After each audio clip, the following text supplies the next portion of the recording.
मेरे पास एक पेशेंट है डेनमार्क से, एहतशाम नाम है, काफ़ी पढ़े लिखे खूबरू जवान है। तो मैं इनसे इशू इनके वही हैं जो लोग मुझसे पूछते हैं अक्सर, दैट इज़ फैटी लिवर।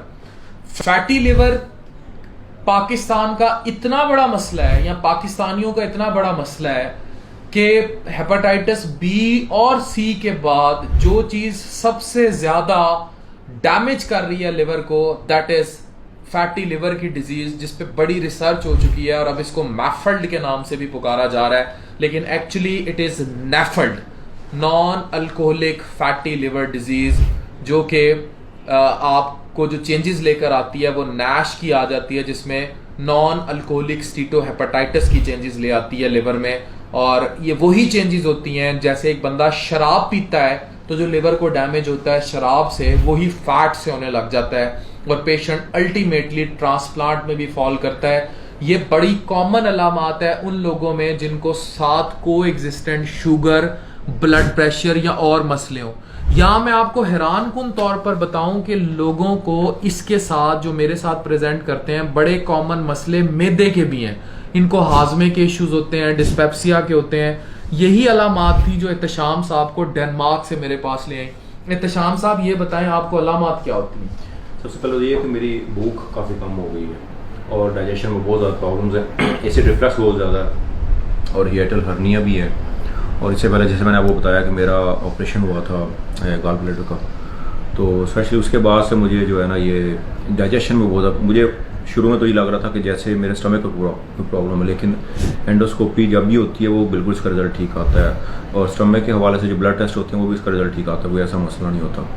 लेकिन वो फिर मज़ीद जब टेस्ट हुए तो उसके बाद मुझे पता लगा कि मेरा जो है वो थोड़ा फाइब्रोसिस का मसला है, फैट लिवर का मसला। डेनमार्क की रिपोर्ट है जो इन्होंने मुझे ट्रांसलेट करके दिखाई, उसमें उन्होंने अच्छा जो लिवर होता है ना उसकी डैमेज की स्टेजेस होती हैं। जब आप फाइब्रोस्कैन कराते हैं ये जरूरी नहीं होता कि फाइब्रोस्कैन सही यील्ड दे दे, बाज़ फाइब्रोस्कैन में ऑपरेटर बहुत डिपेंडेंट है। ये वाला टेस्ट ये है क्या, ये शुआओं से चेक करता है लिवर का डैमेज क्या है। समझ लें कि जिस तरह लिवर बायोप्सी सुई मार के गोश्त का टुकड़ा लेके बताती है, फाइब्रोस्कैन इलास्टोग्राफी चेक करता है, ये शुआएं मार के बताता है जिगर कितना सख्त हो रहा है और अल्टीमेटली वो सुकड़ने की तरफ जाता है, जिसे सिरोसिस कहते हैं। ये शुरू होता है F0 से, फिर F1, F2, F3, F4। इधर लेके आए कैमरा में ये दिखाऊं कि ये मैंने बकायदा स्कोरिंग लगाई हुई है। ये KPA सजेस्टेड वैल्यूज होती हैं फाइब्रोसिस की, ये बताती हैं कि नेफल्ड में इतनी वैल्यू पे F1 है, इतनी वैल्यू पे F2 है, फिर 3 है और ये F4 यानी सिरोसिस हो गई।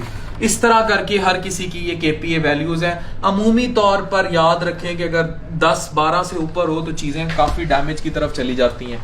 तो ये फाइंड बाय नेफल्ड और फिर नैश की तरफ चलेगी।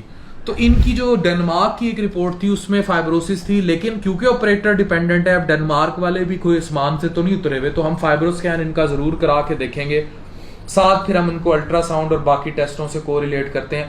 मुझे ये बताएं, पाकिस्तानियों ने तो मैं पूछा तुसी गुजरांवाला दे भी हो नाल, ठीक है, डेनमार्क में ऐसा क्या खाया कि आपको फैटी लिवर हो गया? दरअसल डेनमार्क में मुझे अभी 10 साल ही हुए हैं, लेकिन ये प्रॉब्लम मुझे लग रहा है कि मुझे डेनमार्क जाने से पहले से था, जो कि कह लें कि ग्रेजुअली जो बढ़ के वो फिर 2000 जाके भी खाना नहीं छड़ेगा। खाना सर वो हमारा वैसा ही रहा, ठीक है, लेकिन आपकी वीडियोस देखने के बाद जरा थोड़ा।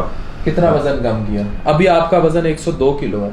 नहीं, वजन अब मैंने अब कुछ महीनों से ही कम करना शुरू किया है, जो कि इतना ज्यादा भी फर्क नहीं पड़ा, लेकिन आई एश्योर यू आपका हम फाइब्रोस्कैन दोबारा कराते हैं। ये याद रखें, हेपेटाइटिस बी या सी से डैमेज जब स्टार्ट होता है वो रिवर्सेबल नहीं होता। ये मैं बिल्कुल कोट कर रहा हूँ गाइडलाइंस को। हेपेटाइटिस बी या सी से जब डैमेज होता है वो वापस नहीं आता। फैटी लिवर में F2 तक फैट वापस चला जाता है, F3 ऑनवर्ड हमने क्लिनिकली वापस आते नहीं देखा, स्पेशली जब सिरोसिस हो जाए, वो कोई भी कॉज हो, दैट्स गॉन, फिर चीज़ें ख़राब हो जाती हैं। तो उसमें फिर आपको बड़ी एहतियात करनी होती है। इंजन ऐसे ही है जैसे आपने बिठा दिया। तो मुझे बताएं मैदे के आपको क्या मसले हैं? मैदे में एक तो डाइजेशन प्रोसेस मुझे लगता है जैसे मेरा टाइम के साथ साथ स्लो होता जा रहा है, ठीक है, और मुझे भूख बहुत कम लगती है, यानी जिस तरह पहले मैं खाता था, यानी जो भूख कम लगती है तो ये हाल है। हाँ जी, हैं आप भी भूख कम लगती है तो ये हाल है। अच्छा, फिर उसमें ये है कि कुछ कह लें आप फिजिकल एक्टिविटी भी उस तरह से नहीं रही जिस तरह पहले हुआ करती है, आज से 10 साल पहले जिस तरह, यानी एक्सरसाइज वगैरह करना रेगुलरली और क्रिकेट वगैरह खेलना, कुछ जॉब की कुछ काम की सूरत इस तरह की है कि उसमें ज़रा मूवमेंट थोड़ी कम होती है। ठीक है, और अपनी सुस्ती भी है, ज़्यादा अपनी सुस्ती कह लें, ठीक है, लेकिन और डाइजेशन में फिर एसिड रिफ्लक्स मुझे बहुत ज़्यादा होना शुरू हो गया, उसकी वजह से अब मुझे GERD के इश्यूज शुरू हो गए बहुत ज़्यादा, ये जो मसला है। और उस वजह से खासतौर पर जब मैं रात को सोता हूँ, सुबह उठ के रेशे वाली खांसी और उसमें बाद खून के भी होते हैं ट्रेसिस। ठीक है, मिड नाइट अगर मैं गहरी नींद में सो रहा हूँ तो मुझे उठना पड़ता है मजबूर, और उल्टी करनी पड़ती है उसको खाना निकालने के लिए। ठीक है, तो ये सारी अलामात हैं। और उसमें कुछ पार्शली डाइजेस्ट हुआ होता है। अभी देखें आपका ALT भी जो है ना वो 127, इट मींस कि आपका ये जो ट्राइग्लिसराइड और फैटी लिवर है, it is actively causing liver damage. तो इन सारी चीजों को हम देखेंगे। फैटी लिवर के मरीजों का प्राइम इलाज है वजन कम करें। ये 102 किलो हैं, इनको 80 किलो से नीचे वजन कम करना चाहिए। डाइट और एक्सरसाइज से क्या खाएं, मुतद्दिद प्रोग्राम में कर चुका हूं, उसी डाइट को ऑब्जर्व करें, ठीक है ना। कार्ब्स छोड़ दें, रोटी चावल मीठा बिल्कुल लो लेवल पे ले जाएं, ब्राउन ब्रेड का इस्तेमाल करें, फ्रेश फ्रूट्स वेजिटेबल्स खाएं, चावल बिल्कुल तर्क कर दें, ठीक है ना। एक्सरसाइज रेगुलरली करें, ये मोटी मोटी बातें हैं। प्रोटीन का इस्तेमाल ज्यादा कर दें, फैट का इस्तेमाल कम कर दें, कार्ब्स का इस्तेमाल कम कर दें, ये सोल्यूशन है। बाकी मैं आपको डिटेल से भी डाइट के लिए हम काउंसलर के पास भेजते हैं, आपके कुछ टेस्ट कराते हैं, देखते हैं। डेनमार्क से आने का शुक्रिया।